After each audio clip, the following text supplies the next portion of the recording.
Olá, seja muito bem-vindo, bem-vinda ao nosso Papo de Culturax. Eu sou o Lucas Ribeiro. Eu sou Giovana Calenzani. A gente está num jogral de jornal nacional, nesses papos aqui. Se você não conhece outros papos, fica aqui desde já um convite para você acessar tanto no YouTube quanto no Spotify, em todas as nossas redes. Tem aqui na telinha alguma coisa para você saber onde estão esses outros papos e muito do que a gente vem falando sobre educação corporativa, liderança, RH estratégico, que a gente vai falar desse bendito hoje, formação de BP, competências, enfim, tem muito papo legal que a gente vem trocando com você e que vai ser um prazer ter o teu feedback aí, teu comentário, teu retorno a respeito.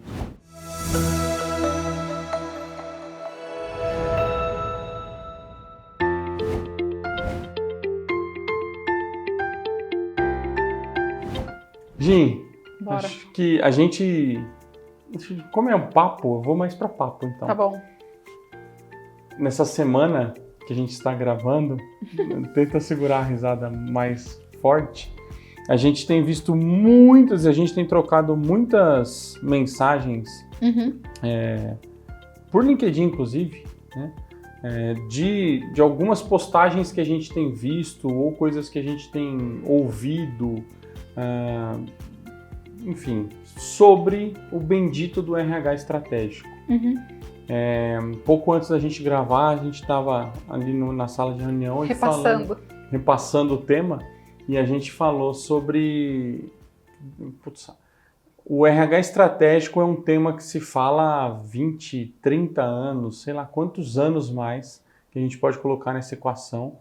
Até brinquei, desde o Papa Pio I, né? Sei lá se teve esse cara aí, mas assim, há muito tempo se fala sobre o RH estratégico e desde sempre o problema parece ser o mesmo, né? Ele vem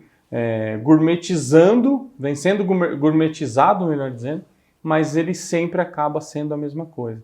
Da necessidade da empresa ver o RH como algo estratégico, do C-Level ver o RH como algo estratégico, quando na verdade não é só isso, é também, mas não é só isso. E é também, sei lá, a gente podia elencar e coisas que a gente pode falar ao longo do tempo aqui. É o C-Level que não compra essa briga, de fato, esse é um ponto. Um segundo ponto é o RH que não sabe se posicionar, esse é um outro ponto.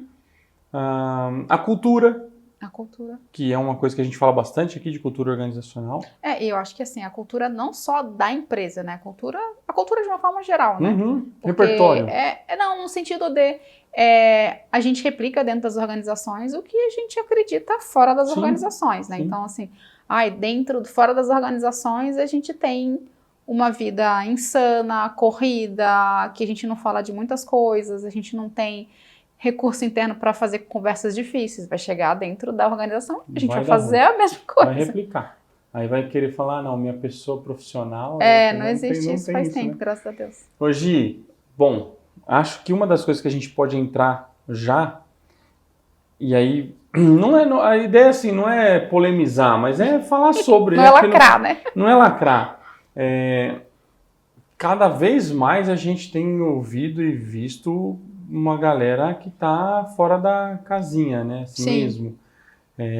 Hoje de manhã, enquanto a gente organizava tudo aqui, você compartilhou comigo uma pessoa que ficou 6 meses na empresa e fez um textão lá, lacrador. Ao longo da minha jornada, eu deixei um legado, e aí a gente está falando de uma posição... De um ciclo muito curto, né? De uma posição de não liderança, muito mais operacional, de um ciclo muito curto, de entregas de rotina. Sim. E, de novo, não é desmerecer o que a pessoa entregou, né? Mas, assim, tem uma visão deturpada do que é, primeiro, legado, do que é entrega de RH, do que é estratégico para o negócio. As pessoas têm... E aí talvez pode ser você, essa pessoa, e eu estou querendo te ajudar aí, ó. Ou nós. Ou nós, ou somos nós. O problema está aqui, pode ser. Mas a gente tem visto cada vez mais gente que não tem visão estratégica, visão sistêmica, que não consegue se sentar à mesa da liderança, do alto escalão, e aí a gente pode amarrar muito esse papo com o business partner, né, também. É tão complexo que ele vai falando, eu falo assim, gente, por onde a gente vai começar por aqui? tudo, né? Para ser uma coisa até curta para vocês não levantarem aí da cadeira e saírem andando e não ouvir a gente até o final. Mas eu fico imaginando que, de novo, assim, são muitas camadas, como diria um bom psicólogo. Essa semana eu ouvi muito essa palavra, mas o que vem acontecendo no LinkedIn, né? E eu acho curioso porque todo mundo em algum momento critica o LinkedIn, né? Tipo, nossa, o LinkedIn virou uma coisa horrorosa, o LinkedIn. Só que quando você olha para o LinkedIn, está todo mundo postando coisas que são muito parecidas, né? Então, sei lá. E hoje tem vários memes maravilhosos que talvez representem muito mais a realidade do que esses posts que supostamente são mais sérios e que nos levariam a refletir. Essa semana a gente viu um que a gente compartilhou um com o outro, que era uma menina que emprestava uma caneta e aí ela faz uma sátira que ao emprestar a caneta dela, ela tem todo um movimento de trabalho em equipe, em cooperação, é engraçadíssimo o negócio. Mas o LinkedIn, a gente tá falando LinkedIn, gente, pelo amor de Deus, não é uma crítica à plataforma, né? De novo, é a gente replicando o nosso comportamento em um espaço, em um meio, né? Então, a crítica não é a empresa LinkedIn. Mas ficou uma coisa assim, todo mundo tem que fazer uma lição de moral o tempo inteiro, todo mundo tem que conectar a todas as habilidades do Fórum Econômico Mundial. Então a gente está num momento em que estamos todos trabalhando a exaustão, de novo, a gente já falou sobre isso no passado, mas o Brasil ranqueando em ansiedade e depressão no mundo, e, ao mesmo tempo, a própria área de recursos humanos, como alguém que leva à frente esse assunto, fazendo posts que são posts preocupantes, né? Então, essa semana a gente viu um post, e a gente faz isso de forma intencionada, né? A gente faz essa curadoria, porque a gente, enquanto consultoria, tem o desejo de olhar esse tema de forma muito séria, e era um post em que uma gerente de DHO criticava as empresas, que as empresas não estavam levando a sério os RHs. É um viés, né? É um viés, mas é um viés com recorte muito limitado, né? Então, por que será, né? Eu estava falando para o Lucas antes de entrar que eu fiz pós em 2006. Em 2006, numa sala, e a gente lá discutindo seriamente, né? O que é o RH estratégico. E naquela época, em 2006, realmente, o RH era uma coisa assim muito distante, era bem operacional. Mais cara de DP. Mais cara de DP, e a gente tá em 2025 e a galera do RH tá falando, gente, nós não somos estratégicos ainda, só que tem referência bibliográfica que é anterior ao ano 2000, né? Então, assim, o que acontece com a gente do RH? E aí, de novo, a gente replica o nosso comportamento de fora dentro das empresas. Mas por que a gente está, depois de mais de 20 anos, pleiteando essa cadeira, né? O que acontece? O que acontece com esse profissional, com a formação desse profissional, né? Gi, o silêncio foi tenso, né? Porque eu quis medir muito o que eu vou falar aqui, mas eu não vou medir muito, não. Honestamente, uma vez a gente já viu isso, mais gente falou disso, eu acho que isso é uma das coisas mais... uma autocrítica muito boa que o RH, que a área de desenvolvimento humano organizacional precisa fazer. Eu ouvi isso, li isso uma vez e achei que era muito providencial. Os RHs, muitos RHs, não todos, evidente, mas muitos, não a maioria também, até porque evidente. A gente nem conhece todos. A gente não conhece todos. Mas assim, muita gente em RH despende mais energia na brincadeirinha da folia do carnaval, por exemplo, do que em conversas estratégicas de fato, do que conversas sérias, do que conversas que levam o negócio para algum lugar. O RH, por vezes, não entende, isso é uma coisa que a gente conversa com muita gente, assim, isso é legal porque com quem a gente conversa traz essa discussão à luz, assim, de que a gente realmente conversa com gente que também está preocupado com essa mesma agenda. Conversas de que o RH ele é uma área de sustentação do negócio, né? Não necessariamente ele é o core business. Então é uma área de apoio, cara, é uma área staff, é uma área que vai ajudar o core a rodar.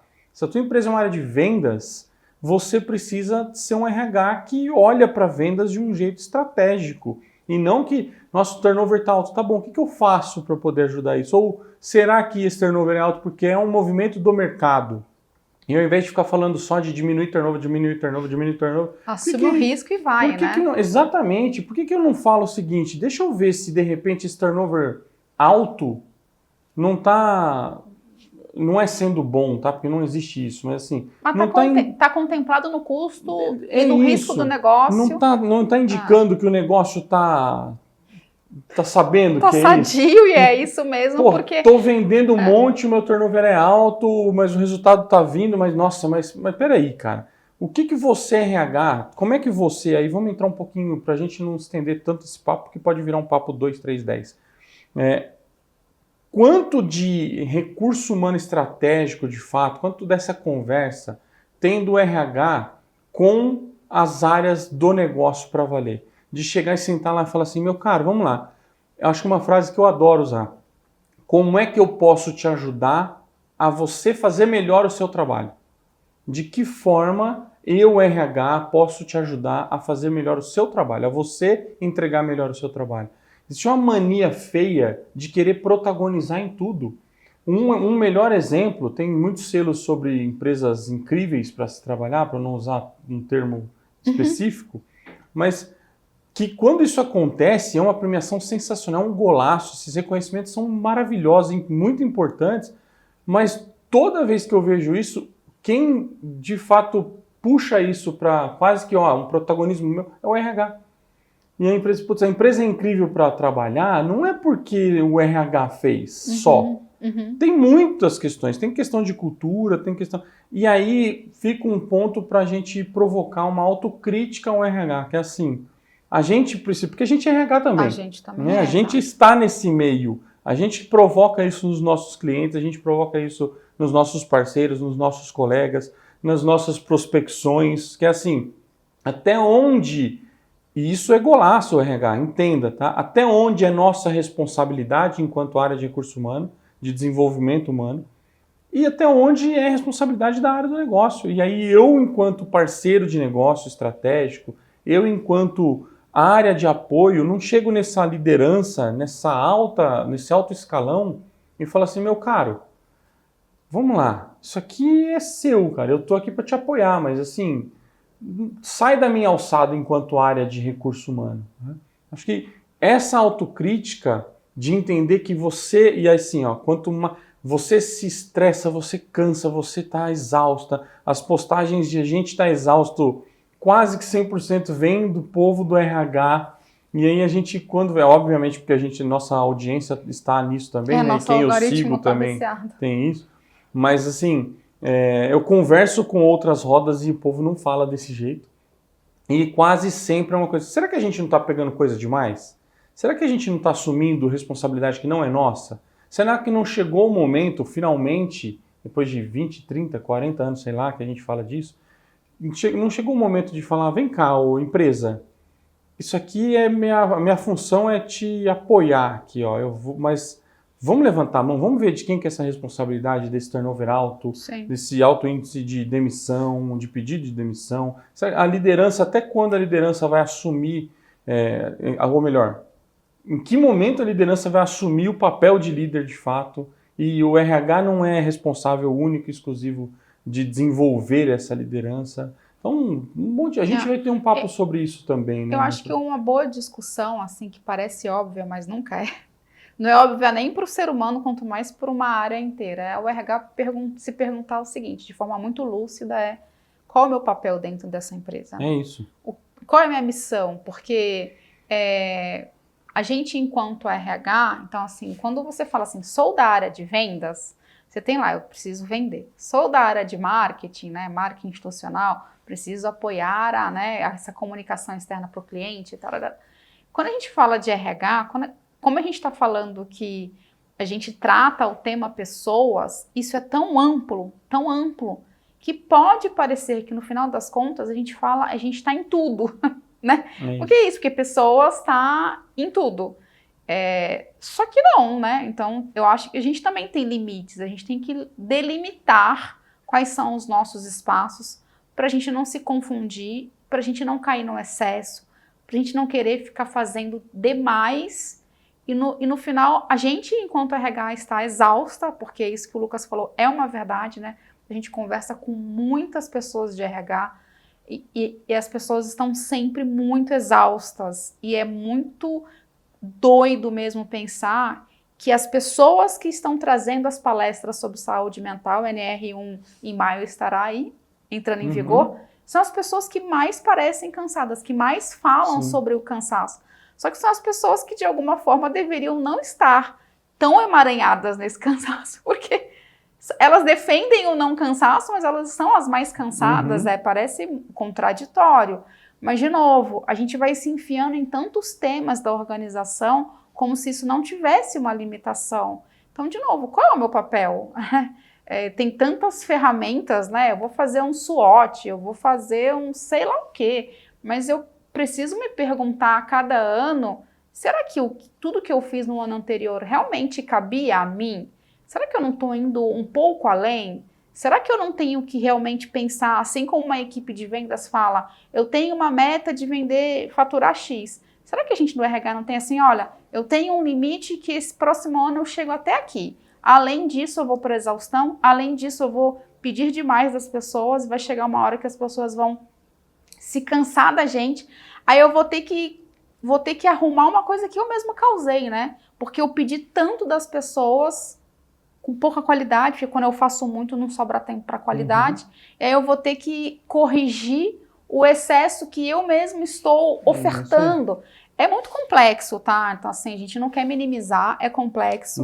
De forma alguma. Mas eu acho que vale a pena a gente do RH, e a gente se inclui, né? Porque né, a gente só tá em cadeiras, né? A gente tá na cadeira aqui, o RH tá ali, mas a gente serve ao mesmo propósito. E a ideia é o que a gente tem feito nesse tema, né? E o quanto a gente se torna referência nas coisas que a gente defende. Então, quando a gente volta para os posts LinkedIn, a gente vê claramente muitas defesas e argumentos super apaixonados que quando você olha para a empresa, para dentro da empresa, porque a gente conhece, a gente percebe que muita coisa é um discurso. E aí, qual é o perigo do discurso, né? O perigo do discurso é o seguinte, se eu sou uma referência, uma empresa referência em algum lugar, e eu vou lá como representante dessa empresa, tal, no nível gerencial para cima, e faço uma narrativa que a empresa está muito legal, eu me torno uma referência naquilo. Vem uma pessoa com uma análise crítica um pouco menor, vai querer fazer igual. Só que ela não consegue, porque ela tem uma outra cultura, ela está num outro momento, só que ela vai forçar muito para ficar igual. Aí vem uma outra, e aí a gente cria de novo um rastro de cansaço e de eu tô fazendo de tudo. Por quê? Porque alguém em algum momento falou que aqui dentro tá muito legal, tá muito perfeito. E a gente sabe que não, né? A gente sabe que não é assim. Então, de novo, é pano pra manga e é complexo pra caramba, mas é para perguntar qual é o nosso papel. Ô Gi, só para fechar, sabe o que muitas vezes me lembra? Sabe aquela pessoa que chega na família, no encontro de família, e a pessoa... Eu conheço algumas pessoas assim, que tá todo mundo feliz e a pessoa se coloca num canto lá, pedindo atenção. E o inverso também, tá todo mundo triste, a pessoa chega animadona e assim, não, gente, tá tudo maravilhoso e não tá. É o meme da menininha que a casa tá pegando fogo atrás e ela tá felizona. Né? E o inverso também se daria, né? Tem muita gente puxando essa lupa para cima de si, né? Nossa, aqui tá horroroso, né? Não, mas tá horroroso porque você tá provocando muito disso também. Será que não é momento exatamente para fazer isso? De levantar a mão? Eu adorei essa ideia de senta naquela conversa de RH do planejamento estratégico de RH. Ah, mas a gente já fez. Faz de novo. Senta lá, não precisa jogar fora. Mas vai lá revisitar, fala assim, gente, até onde a gente vai? Não é eu acho que muito ruim, qual é o nosso limite? Você não precisa chegar no limite para sofrer, cara. Sim. Fala assim, cara, a minha entrega é essa aqui, eu tenho que participar. Chama, de fato, eu acho que tem muito de IBP nessa conversa também, né? E IBP tá dentro do RH. E que temos papos de cultura sobre isso. E tem esse assunto. Enfim, tem muito pano para manga, tem muita conversa. Esse papo em especial é para provocar muitos de vocês. E a gente vai adorar se vocês nos chamarem. Boa. Porque não tem resposta pronta, É né? isso. De novo, não é complexo, não é a gente aqui se eximindo como consultoria, porque, de novo, a gente está tudo no mesmo balaio, mas vamos começar a pensar É resolvível, né? daqui para frente o que a gente pode fazer em conjunto, né? Isso. Muito bem. Gente, nos sigam, né? Comenta, compartilha esse papo aqui. Acho que é legal você poder interagir com a gente, para a gente, de repente, ouvir um outro lado dessa história. É o que a gente falou, não tem certo e errado, porque muita gente vai talvez assistir isso e falar, você não sabe como é que é aqui. E aí a gente vai falar, tá bom, então conta pra gente como é aí, pra gente poder construir esse entendimento juntos e discutir, talvez levantar um tema que não é novo, mas que precisa ter um olhar diferente, né? E aí, a partir desse olhar diferente, a gente entregar um novo RH para esse mundo aí que inclusive está precisando bastante. Tá precisando. Muito bem, gente. Nos Até vemos. a próxima. Até.